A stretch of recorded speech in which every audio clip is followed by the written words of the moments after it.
Egypt is the cradle of civilization, the birthplace of writing, law, medicine, and architecture, a nation so ancient that when Julius Caesar visited Cleopatra, the Great Pyramid was already older than he is to us. For thousands of years, the world looked at Egypt and saw greatness. Tourists still do. They stand at the base of Giza and feel something primal, something that says this was built by a powerful people. But here is what no one tells you at the foot of that pyramid. The men who built it did not own it. They were not paid enough to prosper from it. They went home to mud brick homes while the pharaoh added another monument to his name, and 5,000 years later, the script has barely changed. Today, Egypt is home to 105 million people. It is the most populous Arab nation on earth. It sits at one of the most strategically valuable locations in the world, bridging Africa, Asia, and Europe. It controls the Suez Canal, through which roughly 12% of all global trade passes. By every geographic measure, Egypt should be wealthy. It is not. Inflation recently peaked at nearly 38%. The Egyptian pound has lost more than 2/3 of its value against the dollar in just 2 years. Over 60% of the population lives near or below the poverty line. The monuments are still standing. The people are still struggling. And the system responsible for both has never once been dismantled. Not in 5,000 years. That is not bad luck, that is a curse. To understand why Egypt has been poor for 5,000 years, you have to start with the Nile, not as a river, but as a mechanism, because the Nile did not just sustain Egypt, it structured it in a way that made absolute power almost mathematically inevitable. Egypt is, functionally, a desert with one artery. 96% of the country is uninhabitable. The entire civilization, from the ancient world to today, has been squeezed into a narrow green strip running along the river's banks. When a population has only one source of water, one fertile corridor, one geographic lifeline, whoever controls that lifeline controls everything. The ancient pharaohs understood this perfectly. They built irrigation systems that required central coordination to maintain. If the canals flooded incorrectly, entire villages starved. If the water was distributed unfairly, regions died. The pharaoh who controlled the water controlled the food. The man who controlled the food controlled the people. Power did not need to be enforced by armies alone. It was embedded in the geography itself. This is not ancient history. The same logic runs through modern Egypt today. The Nile basin still dictates where people live, where crops grow, and where economic activity clusters. Cairo sits at the delta, collecting everything that flows downstream, including political power. And the state, much like the pharaohs before it, has never released its grip on the country's core resources. Geography created the cage. Every ruler since has simply decided to keep the door locked. In 2015, Egyptian President Abdel Fattah el-Sisi stood before the nation and announced a vision. A brand new capital city, built from scratch in the desert, designed to showcase Egypt's ambition to the world. It would house government ministries, a presidential palace, foreign embassies, and a tower that would become the tallest in Africa. The price tag, $58 billion. Egypt, at the time of this announcement, was in an economic crisis. The new administrative capital is the clearest modern example of what this video calls the pharaoh system, the compulsive redirection of national resources toward monuments of power rather than investments in people. The pyramids of Giza were not built to feed Egypt. They were built to glorify a ruler. The new administrative capital follows that same logic with modern concrete and glass. Consider what $58 billion could have funded instead. Egypt's entire public health budget for a decade. Infrastructure upgrades to crumbling Cairo, where nearly 20 million people still live in overcrowded conditions. Vocational training, universities, and startup incubators. A generation of productive citizens rather than a skyline built to impress foreign dignitaries and no one else. Instead, the capital is being built. Construction delays are mounting, debt is piling, and the pound is collapsing to pay for it all. But the city is just the symptom. The real question is who ordered it, who built it, and who profits from it? Because the answer to all three questions is the same institution. and that institution is not the elected government. In most countries, the military exists to defend the nation. In Egypt, it also makes pasta. The Egyptian armed forces control an estimated 25 to 40% of the national economy, not through taxation or regulation, the normal tools of state power, but through direct ownership. The military runs construction companies, cement factories, food processing plants, fuel distribution networks, hotel chains, and pharmaceutical producers. They operate petrol stations, water treatment facilities, and fish farms. When the new administrative capital needed contractors, military-owned companies won the bids. This is not incidental, it is structural. Under President Sisi, himself a former military commander, the armed forces have expanded their economic footprint with no civilian oversight, no published financial statements, and no accountability to Parliament or the public. Military-owned enterprises pay no taxes and face no competition because private firms cannot match their pricing. Those private firms do not have access to conscripted labour and state-subsidised land. The result is a private sector that cannot breathe. Foreign investors who enter Egypt and try to compete in any meaningful industry quickly discover that the field is not level. It is occupied. The International Finance Corporation and multiple development institutions have flagged the military's economic dominance as a direct obstacle to private investment and job creation. An economy where the referee also plays the game produces only one outcome: stagnation, and a middle class with no ladder left to climb. But even if the private sector somehow survived this, there is a second trap waiting. One that operates not in boardrooms, but in the numbers printed on their currency. For years, Egypt kept its pound artificially strong. The official exchange rate bore little resemblance to reality, but the government maintained the illusion because admitting the truth would have triggered panic. Businesses planned around it, families were saved in it, the middle class trusted it. Then, between 2022 and 2024, the government ran out of options. Facing a foreign currency shortage, rising import costs, and relentless pressure from the IMF, Egypt devalued the pound 3 times in rapid succession. The exchange rate moved from roughly £15 to the dollar all the way past 50. Anyone who'd worked their entire life to save money in Egyptian pounds watched half of it, then 2/3 of it disappear without warning. This is not inflation in the way Western economies experience it. This is wealth erasure. A middle-class Egyptian family that had saved the equivalent of $20,000 in pounds did not lose purchasing power gradually. They lost it in a series of sudden government-mandated shocks.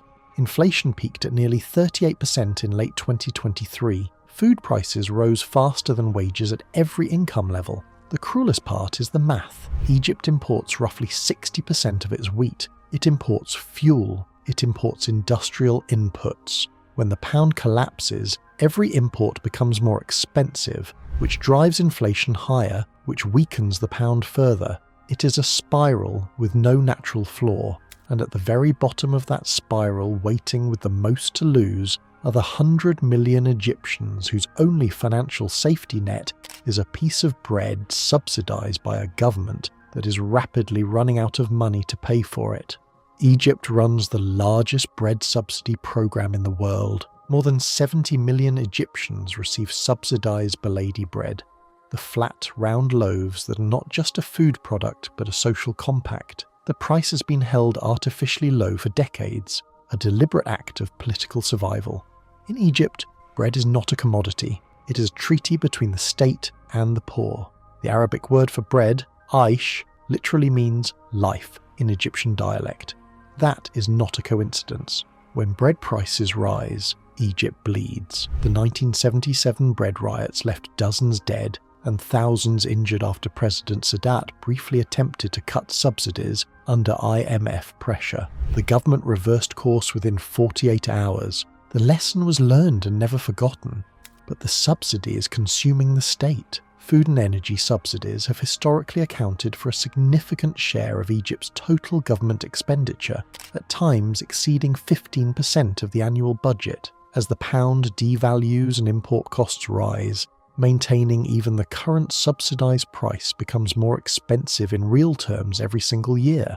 So the government borrows more to keep the price fixed. And as it borrows more, the debt grows heavier. And as the debt grows heavier, the pound weakens further, making the imports more expensive still. Every loaf of subsidized bread is, in a very real sense, a loaf paid for with borrowed time. The only reason any of this has lasted as long as it has is that Egypt found a way to outsource the bill entirely.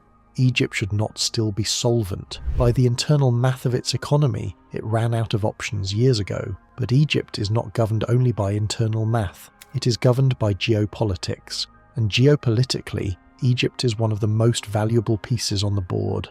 Start with the Suez Canal. Before Houthi disruptions began rerouting global shipping around the Cape of Good Hope in late 2023, the canal generated nearly $10 billion a year in transit fees. It connects the Red Sea to the Mediterranean and carries a significant share of global container shipping. Closing it is not an option the world's major powers are willing to consider.